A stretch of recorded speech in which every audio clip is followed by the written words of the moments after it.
One thing that I'm very happy about doing the videos on the Guitar Collector Guy channel is the people that I get to meet and sometimes virtually work with. An example is Christian at Dodge's Wooden Iron. He creates amazing guitar bodies.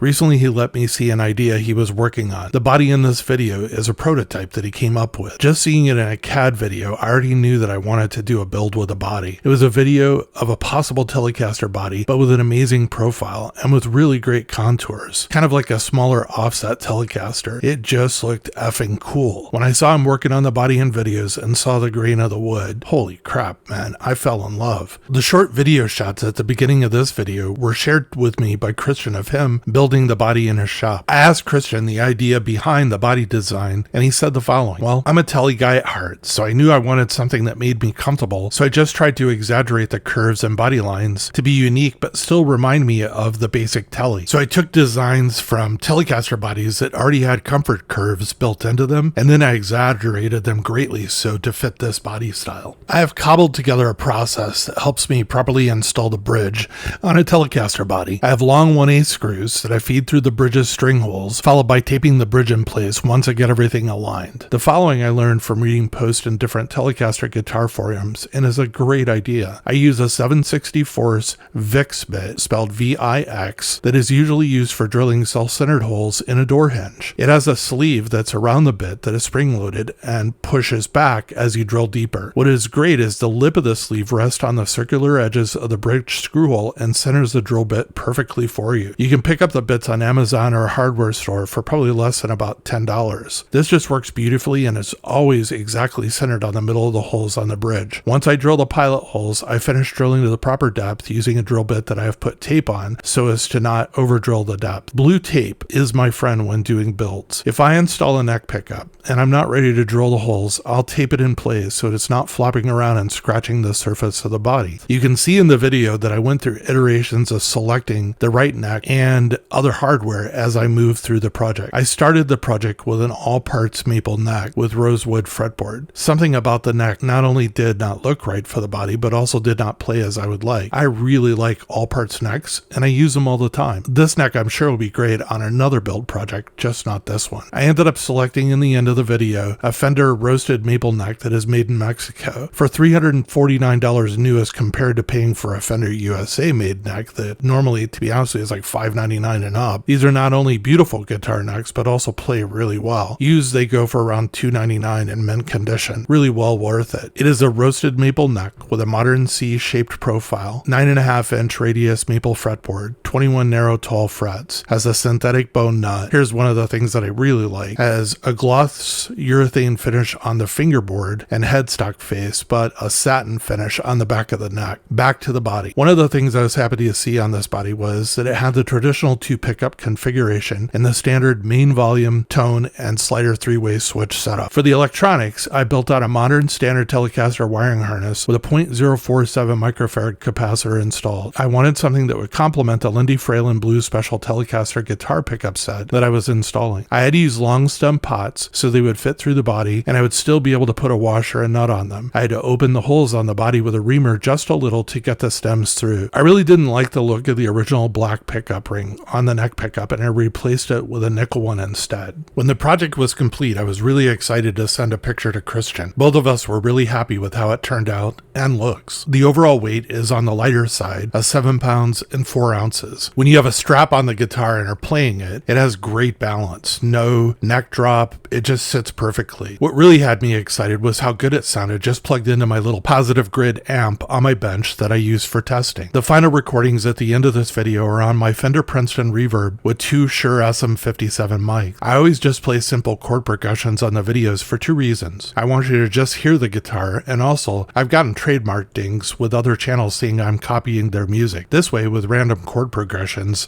it is a lot less likely for that to happen. My hope is you'll hear what I did, that it just sounds awesome. Combination of the body, the neck, and the electronics and the pickups, it makes for a really, really great sounding Telecaster.